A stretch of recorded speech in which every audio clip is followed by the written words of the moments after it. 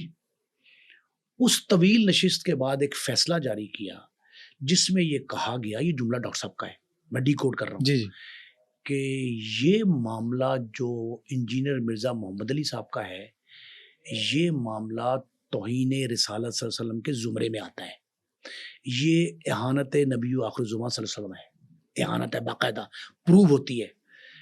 میں نے ان سے کہا کہ ڈاکٹر صاحب ان کا موقف یہ ہے انجینئر صاحب کا کہ یہ نقل کفر ہے. جی, انہوں نے کہا نقل کفر کے لیے ہم نے تمام مشاہیر کے جو اہم واقعات ہیں وہ احادیث رسول صلی اللہ علیہ وسلم اور قرآنی آیات, جی, ان کا سہارا لے کر ہم اس نتیجے پہ پہنچے, پوری کونسل کے ممبران اس نتیجے پر پہنچے کہ نقل کفر کی 4-5 مشروط طور پہ آپ نقل کفر کر سکتے ہیں, لیکن اگر وہ رشد و ہدایت کے لیے ہو, جی, اصلاح کی خاطر ہو, کسی پر بیجا الزام تراشی نہ کرتا ہو. بالکل. نقل کفر آپ دل آزاری نہیں کر سکتے نقل کفر کا. جی, آپ کہتے ہیں نقل کفر کی بھی کچھ شرائط ہیں, ان کے تحت یہ نقل کفر جو ہے, یہ فارمولہ, یہ مقولہ لاگو ہوتا ہے, پرووائڈڈ کہ وہ 4-5 شرائط مکمل ہوں. وہ 4-5 شرائط سے ہٹ کے ہے, اور ہم یہ سمجھتے ہیں کہ انجینئر مرزا محمد علی نے دانستہ یہ اقدام کیا ہے جو توہین رسالت ہے, اور ہم نے یہ ورڈکٹ اسی لیے دیا. اب یہ توہین رسالت پہ یہ ورڈکٹ جو ہے وہ کس کی تجویز پہ یہ فیصلہ آیا ہے؟ NCCI جو ہمارا ادارہ ہے, national cyber crime investigation agency جو ہے وفاق کی نمائندہ, وہ لے گئے اسلامی نظریاتی کونسل میں. اسلامی نظریاتی کونسل نے متفقہ فیصلہ لکھا, اکثریت رائے کا نہیں ہے, یہ متفقہ ہے. کیا لکھا؟ یہ لکھا کہ یہ توہین رسالت کے مرتکب ہوئے. نمبر 2, جب میں نے ڈاکٹر صاحب سے بات کی, میں نے کہا ڈاکٹر صاحب یہ کیسے ثابت ہوتا ہے؟ اس نے کہا اگلا جملہ ہمارا سن لیں, اور میں اس کو اس فیصلے میں شامل کر رہا ہوں کہ یہ فساد فی الارض ہے. انجینئر مرزا محمد علی کا یہ اقدام, جو فعل انہوں نے کیا, جو ان کا رول ہے اس حوالے سے, جیسے وہ کفر کے وہ اس پہ کہتے ہیں نقل کفر ہے, وہ فساد فی الارض ہے جو مسلمانوں کو مسیحی برادری سے لڑانے کا باعث بن سکتا ہے. وہ کہتے ہیں کہ اگر آج ہم اس کا ہاتھ نہ روکے, یہ ڈاکٹر صاحب کے بقول, ڈاکٹر صاحب کے بقول کہہ رہا ہوں, اگر اس کا ہم نے ہاتھ نہ روکا تو یہ کہیں بھی کسی جگہ بھی فساد کھڑا کر سکتا ہے. ایک بات. دوسرا انہوں نے کہا کہ ہم نے اس حوالے سے مسیحی برادری کے 3 بڑے بشپ, پادری, ان سے رابطہ کیا اور ان سے کہا کہ انجینئر مرزا محمد علی نے یہ ایکٹ کیا ہے. ان کو ویڈیوز بھیجی. انہوں نے ہمیں اپنے تمام تر معاملات کا, اپنے جو مین مذہب ہے ان کا, مذہب عیسائیت جو ہے, مذہب مسیحیت جو ہے, اس مسیحی مذہب کے کتابوں سے, اکابرین کے اقوال سے, اور انجیل مقدس کی جتنی تعلیمات ہیں ان کی روشنی میں دیکھا یہ عیسائی رہنماؤں, مسیحی رہنماؤں کے بقول, اس کے مطابق ایسی کوئی چیز مذہب مسیحی میں نہیں موجود جس کا حوالہ انجینئر صاحب دے رہے ہیں. صحیح. جب تردید کر دی انہوں نے تو انہوں نے کہا ہم پہ یہ لازم تھا کہ اسلامی نظریاتی کونسل. اچھا, پھر وہ کہتے ہیں کہ ہم نے کونسل کے تمام ممبران نے, انکلوڈنگ مائی سیلف, ڈاکٹر صاحب کہہ رہے ہیں انکلوڈنگ مائی سیلف, سارے ممبروں نے اس پہ جو رائے مانگی تھی مسیحی پادریوں سے, بشپ سے, ان حضرات کا ویڈیو ہم نے ان کا جواب جو آیا اس کو بڑے اسکرین پہ نکال کے دیکھا, اور ہم اس نتیجے پہ پہنچے کہ یہ اہانت رسول کے زمرے میں آتا ہے, اور یہ نقل کفر نباشد کا مقولہ اس پہ صحیح نہیں ثابت ہوتا.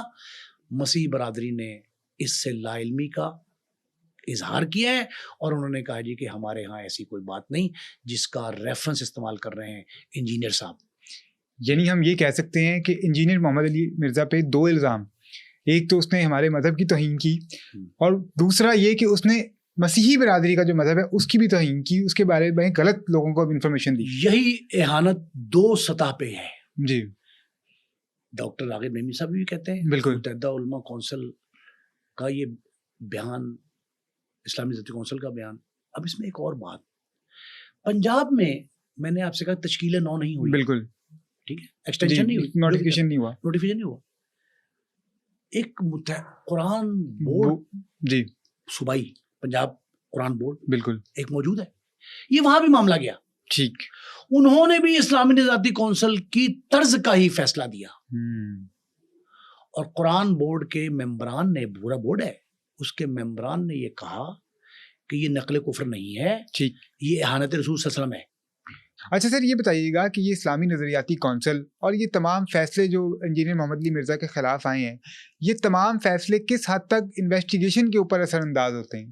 دیکھیں, یہ تو ایجنسی خود گئی تھی, اسلامی نظریاتی کونسل فورم ہی سب سے بڑا پاکستان میں ایسے معاملات جو مذہب حقہ سے متعلق ہیں, اسلامی مذہب اسلام سے متعلق ہیں, شاعر اسلام سے متعلق ہیں, تقدسات اصل میں مقدسات جو ہیں ان کے حوالے سے ہیں, اکابرین اسلام کے حوالے سے ہیں, تعلیمات اسلام کے حوالے سے ہیں, جن پہ کوئی ابہام پیدا ہو جائے یا کسی جگہ کنفیوژن ابھرتی دکھائی دے, جی, تو ان پہ سند رکھتی ہے اسلامی نظریاتی کونسل, اس پہ فیصلہ صادر کر سکتی. صحیح, اس کے پاس جاتی ہے ایک ایجنسی وفاق کی, اور ان سے کہتی ہے کہ ہمارا رہنمائی کریں.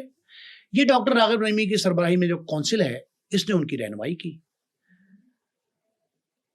یہ تفتیش پہ اثر انداز کیسے ہوتی؟ یہ تو تفتیش سے پہلے ہی فیصلہ آ گیا, جی, کہ توہین رسالت تو ہوئی, اعانت رسالت تو ہوئی. اب اس میں ایک موقع دیا گیا ڈاکٹر صاحب کو, انجینئر صاحب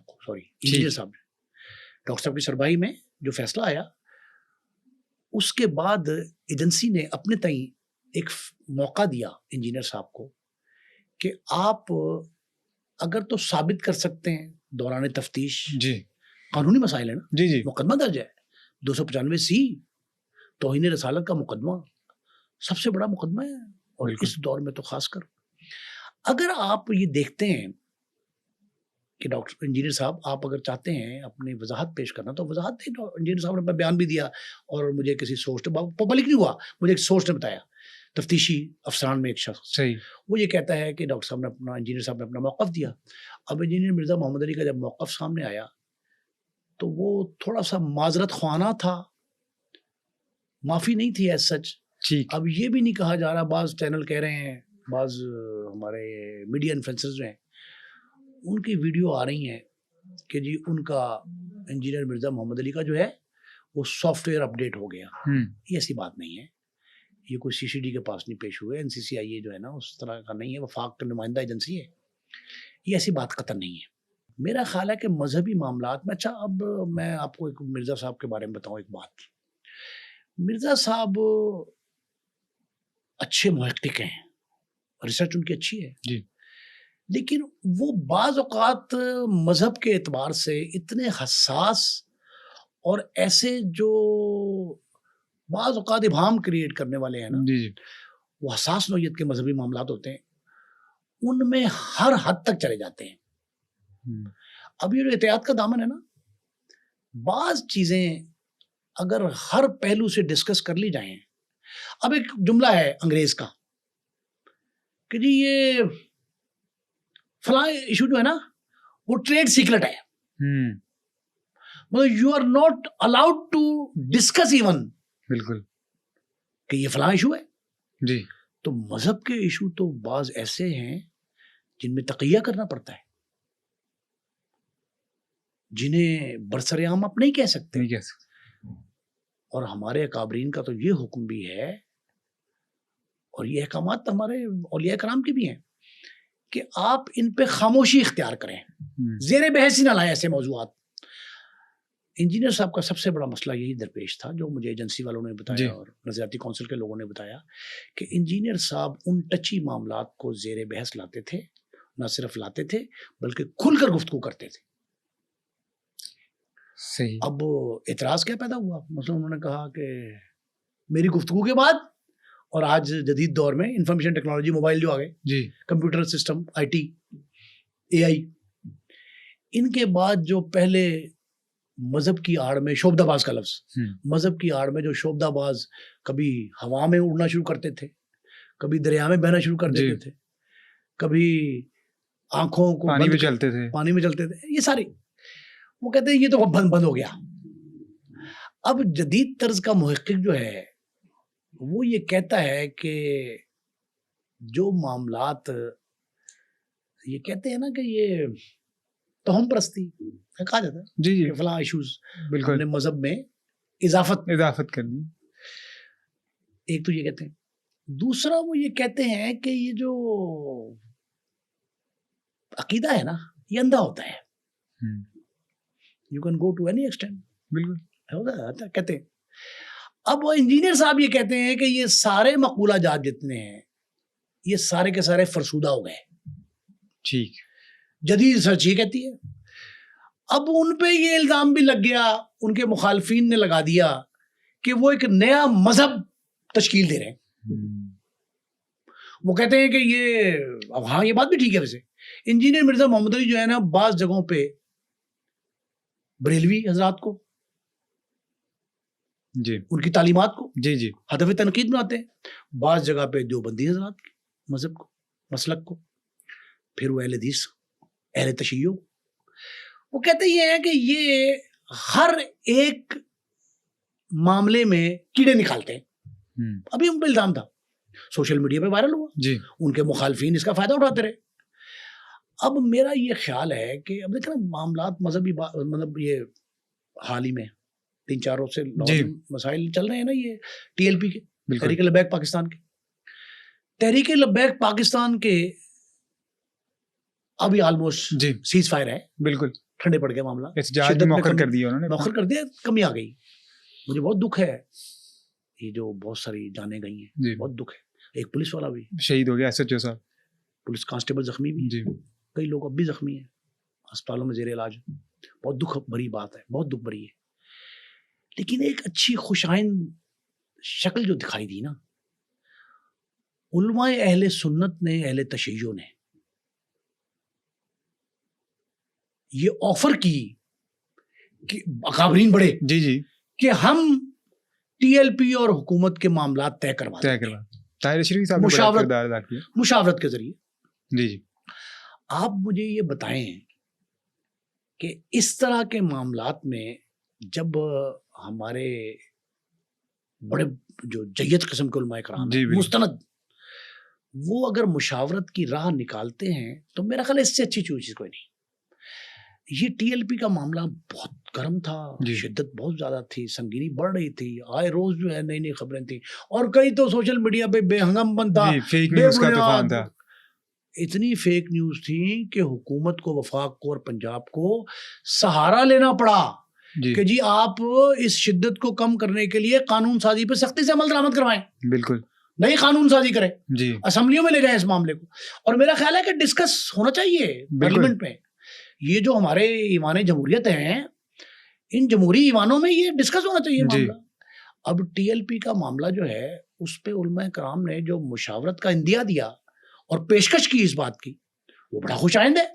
تو میرا خیال ہے کہ انجینئر مرزا محمد علی جیسے معاملات جو ہے نا، ان معاملات میں بھی ہمیں بردباری، تحمل، صبر اور اس سے بڑھ کے دانش مندی، اس کا ثبوت دینا چاہیے۔ اور اگر یہ انجینئر مرزا محمد علی کا جو معاملہ ہے، اگر یہاں جس طرح میں نے پہلے عرض کیا کہ متحدہ علماء بورڈ اگر موجود ہوتا تو یہ وہیں پہ حل ہو جاتا، اچھا ایک ہوتا ہے کہ جوش خطابت میں کوئی چیز نکل جانا، کیونکہ بہت سارے واقعات ہیں، ایک لمبی لسٹ ہے انجینئر محمد علی مرزا کے حوالے سے. ایک ہوتا ہے جوش خطابت میں کوئی چیز اگر آپ نے کہہ دی آپ بعد میں اس میں معذرت کر لیں یا کچھ، لیکن ہم نے یہ دیکھا کہ انجینئر مرزا کی ایک کلپ ہے جس میں وہ کہتے ہیں کہ جی مجھے پتہ ہوتا ہے کہ میری کون سی بات جا کے چبھے گی یا میری کون سی بات جو ہے وہ مسائل کریٹ کرے گی، میں جان کے اس کو ایڈٹ نہیں کرواتا. تو کیا ہم کہہ سکتے ہیں کہ یہ دانستہ طور پہ سارے معاملات کیے جا رہے ہیں؟ دیکھیں یہ جو ہے نا دین کا معاملہ، اس میں احتیاط بہت ضروری ہے. بالکل. تو یہ بہت ٹچی معاملات ہوتے ہیں. اب یہ بات کہنا جی کہ مجھے پتا ہے کہ میری فلاں بات جو ہے میں انتخاب بھی اس کا کر رہا ہوں، اس کا مطلب جو کسی کو چبھے جا کے. ایک جنرل مشرف کے دور میں، جنرل ضیاء الحق کے دور میں بھی بات چلی تھی، لیکن مشرف کے دور میں زیادہ عام تھی. دونوں عامر سربراہ کہتے تھے، عامر سربراہ. ان کے دور میں ایک بات چلی تھی کہ بہت ہائپ کریٹ ہو گئی دونوں مسالک کے درمیان. جی. تو دو مسالک کے درمیان جو ہائپ کریٹ ہوئی تو اس کے بعد ایک فارمولا آیا سرکار کی طرف سے، وفاق کی طرف سے، کہ اپنا مسلک نہ چھوڑو، جی، دوسرے کے مسلک کو نہ چھیڑو. یہ ایک میانہ روی، جی، اعتدال، ہم آہنگی، اس کی مثال قائم کرنے کے لیے اس طرح کی باتیں.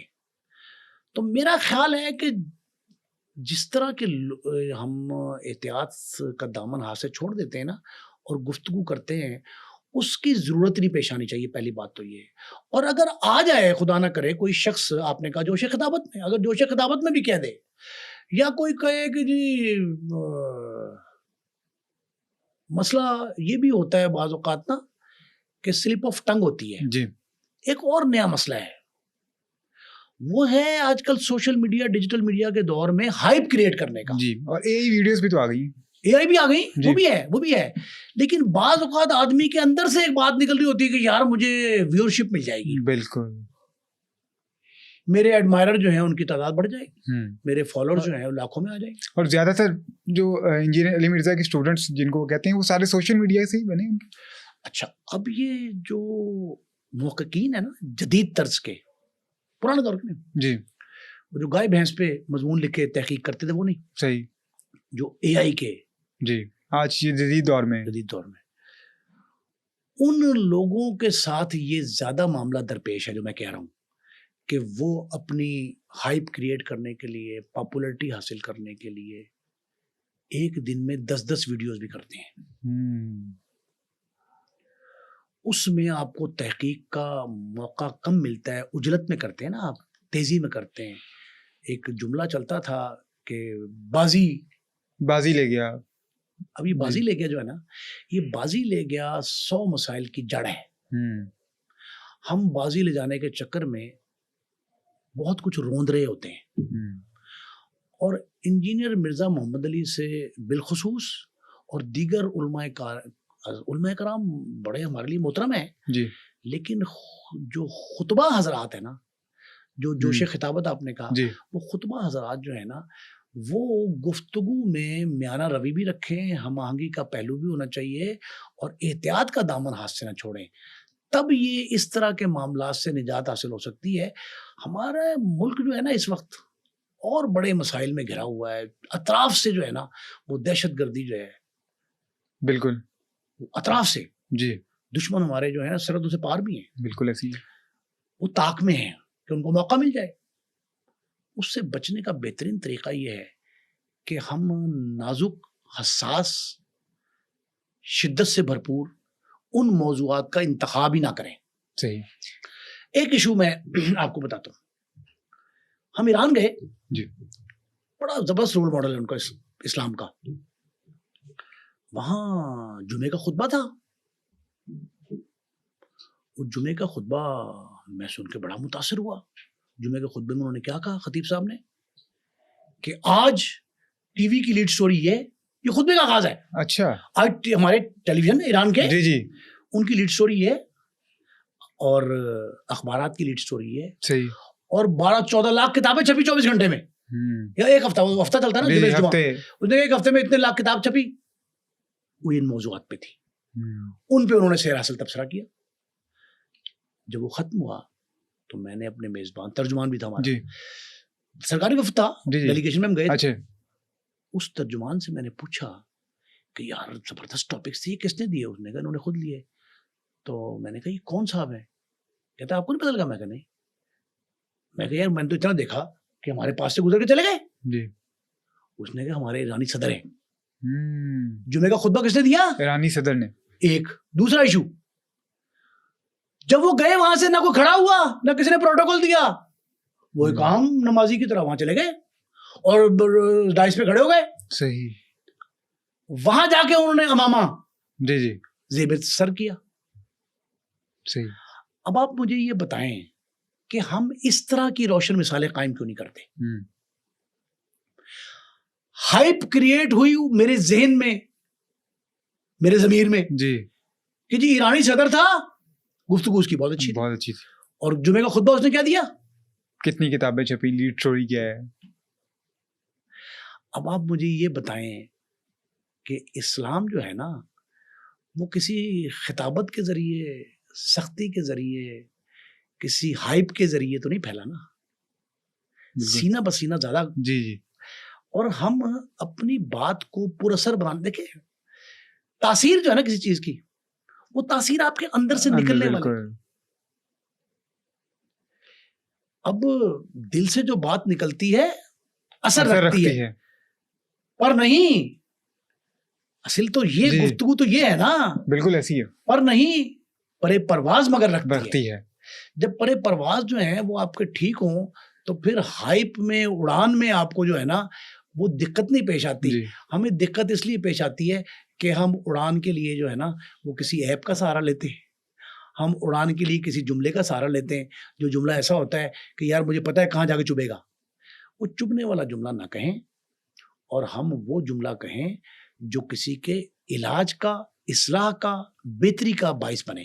واضح بیان آپ کا صحیح ہو, اور دوسرا یہ کہ جوش خطابت میں آپ گالی تو نہ دینا کسی کو, بالکل ایسی, برا بھلا تو نہ کہیں, بہتری کی گنجائش موجود ہے نا, اس کا سہارا لینا چاہیے, دل نہ توڑے. جی. اچھا, ایک بات کی میں اگلے سوال پہ جانے سے پہلے وضاحت کر دوں کہ ہم یہاں پہ غلط یا صحیح کا تو فیصلہ کرنے نہیں بیٹھے, ہم تو فیکٹ کے اوپر بات کر رہے ہیں کہ کیس کیا ہوا, قانونی پہلو کیا ہو سکتے ہیں اس کے اوپر بات کریں.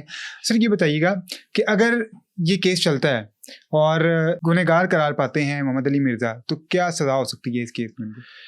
میں آپ کو بات بتاؤں, یہ شاید میرا اپنا ویژن یہ ہے, اور پیش کوئی بھی سمجھ لیں اس کو, کہ یہ ٹرائل میں نہیں جائے گا کیس. ٹھیک ہے. جرح میں نہیں جائے گا, عدالتوں کی زینت نہیں بنے گا, اور نہ بننا چاہیے. صحیح. وقت کی ضرورت یہ ہے کہ ہم اس طرح کے ٹچی معاملات کو مزید متنازع نہ بنائیں. میں نے کہا کہ مشاورت کا عنصر, ٹیبل ٹاکس, بحث, ایون بحث بھی, جی یہ ہمارے علماء کرام بیٹھ کے اس کا حل نکالیں, اور یہ تاکہ کل کو کوئی نیا مرزا محمد علی جو ہے نا اس کو یہ نہ فیس کرنا پڑے, نہ ہمیں مرزا محمد علی کو فیس کرنا پڑے. تو زیادہ مناسب یہ ہے کہ یہ ضابطہ لگ بھی نہیں رہا. جی. عدالت میں جاتا نہیں لگ رہا, یہ ٹرائل کی حد تک نہیں جائے گا. میرا خیال یہ سیٹل ہو جائے گا, 50% ہو گیا, مزید 50% ٹرائل سے پہلے سیٹل ہو جائے گا. لیکن اس کے لیے علماء کرام کو میدان عمل میں آنا چاہیے. اسلامی ذاتی کونسل, قرآن بورڈ, جتنے ہمارے اسلامی تعلیمات کے ادارے ہیں, ایون جہید علماء کرام ہیں, مفتی صاحبان ہمارے جو ہیں, مفتی اعظم پاکستان تقی عثمانی صاحب ہیں وہاں کراچی میں, وہ ہیں, اور بڑے بڑے نامور لوگ ہمارے پاس موجود ہیں, وہ نابغہ روزگار شخصیات ہیں. ان سے ہمیں فائدہ اٹھانا چاہیے, اور اس کیس کے جلد از جلد خاتمے کے لیے جتنی کوشش ہو سکتی کریں. اور دوسری جانب جو ہے ان سے ریکویسٹ بھی ہماری یہی ہے کہ مرزا محمد علی انجینئر صاحب جو ہیں وہ بھی اپنے معاملات جو ہیں وہ مذہب کے جو حساس نوعیت کے ہیں نا, متنازع نوعیت کے, ان کو موضوع بحث نہ بنائیں. جب وہ نہیں بنائیں گے تو میرا خیال ہے کہ راہ خود ہی ٹھیک ہو جائے گی. اور جب یہ میں نے آپ کو بتایا کہ احساس ہو جائے گا, اور احساس سے پبلک آگاہ بھی ہو جائے گی, عدالتوں تک بھی پہنچ جائے گا, NCCIA جو ہے وہ بھی اس سے باخبر ہوگی. سر بہت شکریہ آپ کے ٹائم کا. ناظرین, یہ تھا آج کا پوڈ کاسٹ. مجھے دیجیے اجازت. اللہ حافظ.